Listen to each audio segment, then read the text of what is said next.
Hello little explorers. आज हम पढ़ने वाले हैं कक्षा 10 का अध्याय द सर्मन एट बनारस।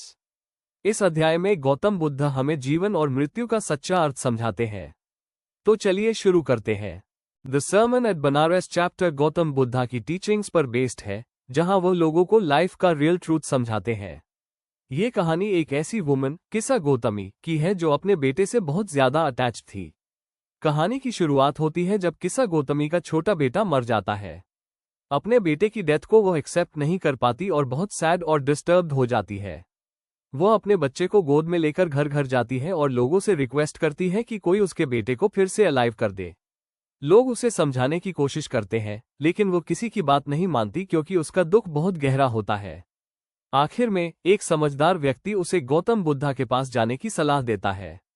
जब वो बुद्धा के पास पहुंचती है तो वो उनसे अपने बेटे को जिंदा करने की रिक्वेस्ट करती है। बुद्धा उसकी हालत को समझ जाते हैं, लेकिन सीधे उसे सच बताने के बजाय एक प्रैक्टिकल तरीका अपनाते हैं ताकि वो खुद लाइफ का ट्रूथ समझ सके। बुद्धा उसे कहते हैं कि वो शहर में जाकर ऐसे घर से मस्टर्ड सीड्स लेकर आए जहां कभी किसी की डेथ न हुई हो। किसा गौतमी को लगता है कि यह काम आसान होगा, इसलिए वो तुरंत घर घर जाना शुरू करती है।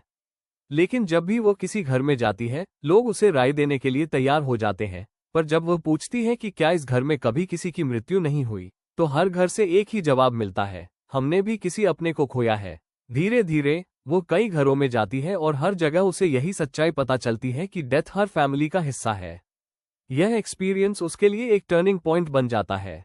उसे रियलाइज होता है कि वह अकेली नहीं है जिसने अपना कोई खोया है, बल्कि यह तो पूरी दुनिया का कॉमन ट्रूथ है। इस रियलाइजेशन के बाद उसका दुख कम होने लगता है क्योंकि अब वो रियलिटी को समझ चुकी होती है। वो अपने बेटे के शरीर को छोड़ देती है और वापस बुद्धा के पास जाती है।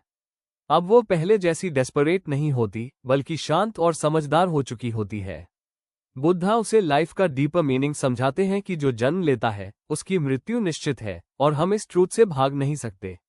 अंत में किसा गौतमी बुद्धा की फॉलोअर बन जाती है और उनकी टीचिंग्स को अपनाकर एक पीसफुल लाइफ जीने लगती है।